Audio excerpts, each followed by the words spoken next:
नमस्कार, आपका स्वागत। आज का विषय मछली चिन्ह का प्रभाव, शुभता। मैंने अक्सर देखा है कि जातकों की बड़ी जिज्ञासा होती है जानने की कि उनकी हथेली पर फिश है या नहीं, और अक्सर इसी जिज्ञासा के चक्कर में ना वो दीप को भी फिश मान लेते हैं। या आजकल इतने अच्छे अच्छे एक्सपर्ट आ गए हैं कि वो फिंगरप्रिंट से भी खोद खोद के फिश साइन निकाल देते हैं। चमत्कार। लेकिन इसमें कोई शंका नहीं कि ये फिश साइन है ना, one of the most auspicious sign in palmistry. बस इसकी पहचान करना थोड़ा मुश्किल, डिटरमाइन करना थोड़ा मुश्किल। पहले देखिए भ्रांतियाँ।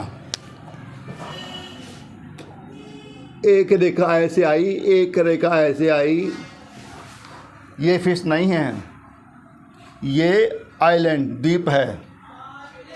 ये तो बड़ा अशुभ होता है। और फिश में ना एक लाइन कर्व ऐसे आए और दूसरी लाइन ऐसे आए और यहाँ हल्का सा फेस बन जाए, या यहाँ पर विंग हो साइड में, कई बार यहाँ पर आँख भी बनी होती है। ये है फिश साइन। एक तरीका और है, थोड़ा वो ट्रायंगुलर शेप होता है, काइट साइन। एक लाइन ऐसे आई, एक लाइन ऐसे आई, ये और ये फेस, ये टेल और ये विंग्स और ये आँख, ये काइट साइन। प्रभाव एक ही, शुभता एक ही। कुल मिलाकर हमारे हथेली पर फिश का होना बहुत ही शुभ। लेकिन ध्यान रखना कि फिश पर्वतों पर होना चाहिए। जो मुख्य रेखाएं होती हैं ना, मान लो आपकी लाइफ लाइन है, ब्रेन लाइन है, हार्ट लाइन है, फेट लाइन है, सन लाइन है, किसी भी लाइन पर इसका होना अशुभ फल देता है। हाँ, पर्वतों पर हो तो पर्वतों के गुणों में वृद्धि कर देगा। कैसे, आइए देखिए। ये आपका जुपिटर यहाँ पे फिश है तो आपको ज्ञानवान बना रहा है, चरित्रवान बना रहा है। ऐसा जातक ज्ञान का पिपासु होता है। उसके पास किताबों का एक बड़ा संग्रह होगा और आध्यात्मिक, धार्मिक, राजनीतिक, शैक्षिक ज्ञान खूब अच्छा होता है और खूब सफलता भी पाता है। आगे चलिए। शनि यहाँ पर भी मिलता है और मोस्टली इन दोनों उंगलियों के इंडेक्स और मिडिल सेकंड फिंगर के बीच में यहाँ फिश बनता है। बहुत विशेष होता है। एक तो आपको धनी बनाएगा, सौभाग्यशाली बनाएगा, साथ में ये इशारा कर रहा है कि ऐसे जातक का ना रुझान मोक्ष, अध्यात्म में होगा और उसका जो अनुभव होंगे ना, बड़े अनोखे अनुभव होंगे, किसे शेयर भी नहीं कर पाएगा। लेकिन अध्यात्म में और धार्मिकता में बहुत तरक्की करेगा। बहुत शुभ होता है ये, और धन भी देता है, प्रॉस्पेरिटी भी देता है।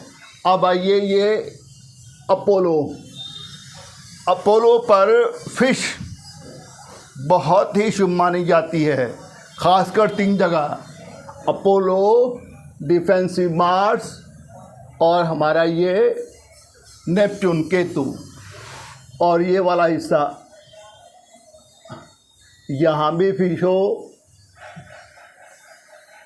अपने आप में अनूठा। तो बात कर रहे हैं सन की, क्या देता है? सफलता, संपन्नता, व्यापार, कला, यश, मान सम्मान, अगर ये है तो आदमी को खूब सफलता मिलेगी, खूब यश मिलेगा। लेकिन कोई अशुभता नहीं होनी चाहिए। और यहाँ ध्यान रखना पूरी हथेली पर कि आपका ये फिश कितना मोटा है, वो ज़्यादा प्रभावशाली नहीं है, कितना लंबा है ये प्रभावशाली है। और अगर सूर्य रेखा पर है तो उससे अच्छा तो बात ही क्या। आगे चलिए, अगर आपके इस बुध पर्वत पर हो तो क्या पर्वत है? दिमाग, बुद्धि योग। ऐसा जातक विलक्षण बुद्धि का स्वामी होता है और व्यापार, राजनीति और कला में अपार सफलता प्राप्त करता है। आगे चलिए, डिफेंसिव मार्क्स पर अगर फिश मिल जाए तो जातक को दिमागी रूप से बहुत मजबूत बनाएगा, साथ में राजनीति में सफलता दिलाएगा, बड़ी सफलता। और जमीन से संबंधित काम, वाहन से संबंधित काम और भवन निर्माण से संबंधित काम खूब अपार सफलता मिलेगी। ये अपोलो वाला खूब संपन्नता देता है। एक चीज़ और ध्यान रखना कि जो फिश है ना, उसकी पूंछ किस तरफ है। अगर पूंछ कलाई की तरफ, नीचे की तरफ है और मुंह उंगलियों की तरफ है तो बहुत शुभ होता है। अगर उल्टा हो जाए, मुंह कलाई की तरफ हो जाए तो थोड़ा कम प्रभावशाली होता है, कम शुभ होता है। उंगलियों की तरफ मुंह है तो 25 से 50 के बीच में अपार सफलता देगा। पीक होता है हमारे जीवन का ये। लेकिन 25 से पहले खूब संघर्ष करवाएगा आपको, ये ध्यान रखने वाली बात है। आगे चलिए, अगर चंद्र पर मिल जाता है, एक तो आपको सौभाग्यशाली बनाता है, दूसरा हाईली एजुकेटेड बनाता है।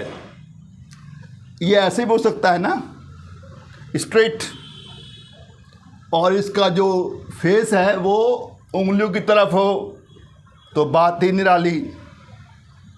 तो पहली बात हाईली एजुकेटेड बनाएगा, दूसरी बात सौभाग्यशाली बनाएगा, तीसरी बात विदेश से संबंध स्थापित कराएगा, चौथी बात कला के क्षेत्र में सफलता दिलाएगा, पांचवी बात साइकिक फील्ड या ऑकल्ट साइंस या धार्मिकता, इसमें विशेष सफलता मिलेगी। आगे चलिए, अगर केतु पर हो, केतु का संबंध हमारे पूर्व जन्म से भी है, हमारे बचपन से भी है और हमारे पूजा पाठ धार्मिकता से भी है। अगर यहाँ पर फिश बनता है तो इसका असर ताज़गी रहता है, आदमी को खूब संपन्नता देता है। ये बचपन भी अच्छा, जवानी भी अच्छी, बुढ़ापा भी शानदार। बस आपकी जो फेट लाइन है ना, इससे शुरू होनी चाहिए। आदमी को विलक्षण सफलता देगी। आगे चलिए, यदि आपका बन जाए इस शुक्र पर्वत पर, भोगों का ग्रह है ना ये, भोगों का राजा, तो आदमी खूब भोग देता है, खूब अच्छी प्रॉपर्टी, कंफर्ट, प्लेजर, सब कुछ जातक को मिलेंगे, बस फिश हो। आगे चलिए, यदि ये एग्रेसिव मार्स पर हो तो जातक के पास में जमीन अच्छी होती है, दूसरा स्वास्थ्य अच्छा होता है, जातक मजबूत होता है, स्वस्थ होता है और खेल, पुलिस या डिफेंस आदि में खूब नाम कमाता है। और ज़मीन तो खूब होती है, प्रॉपर्टी तो खूब होती ही है। अब सबसे बड़ी खास बात, ये वाला एरिया राहु का क्षेत्र, और राहु पर फिश है, तो अपने आप में अनोखा संयोग। इसका मतलब हुआ कि लगभग 20 के आसपास से और 35 के आसपास, that is the peak of our life time. यहाँ पर ये कमाल दिखाएगा फिश। राहु अच्छा है और फिश बन गई तो आपको बड़ी सफलता देगी। क्या देता है राहु? राहु देता है कंसंट्रेशन, इंटेलिजेंस, और सबसे बड़ी बात सडननेस। जो भी मिलेगा अचानक मिलेगा, जहाँ तक फर्श से अर्थ तक पहुँच जाएगा। राहु अच्छा हो और वहाँ पर फिश हो तो आदमी जवानी के समय में उच्च पद प्राप्त कर सकता है, उच्च संपन्नता प्राप्त कर सकता है। जिस फील्ड में भी जाएगा ना, बिल्कुल शिखर को छुएगा। ये कुल छोटा सा संक्षिप्त प्रारूप जो मैंने आपको समझाने की कोशिश की। ध्यान रखना, फिश आपकी किसी लाइन पर नहीं होना चाहिए, ना ही लाइफ लाइन पर, ना ही ब्रेन लाइन पर, ना ही हार्ट लाइन पर, ना ही फेट पर, ना ही सन पर, और ना ही लाइन ऑफ एम्बिशन पर। कोई भी रेखा हो, वहाँ पर ये फिश आइलैंड बन जाता है, और आइलैंड बनना अशुभ। तो ये कुछ जानकारियाँ थी फिश के बारे में। बहुत शुभ होता है, बस निर्धारण करने में गलती होती है। हमको भ्रमित किया जाता है, कुरेद कुरेद कर स्किन पैटर्न से फिश निकाली जाती है।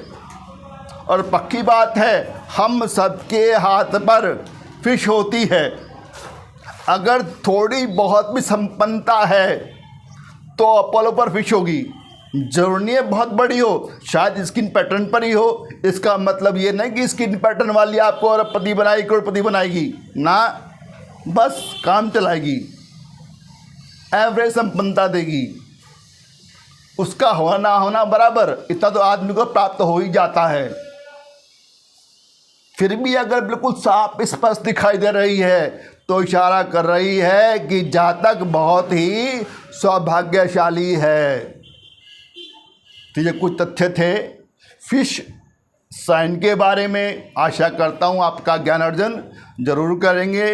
वीडियो देखने के लिए आपका बहुत बहुत धन्यवाद। नमस्कार, थैंक यू।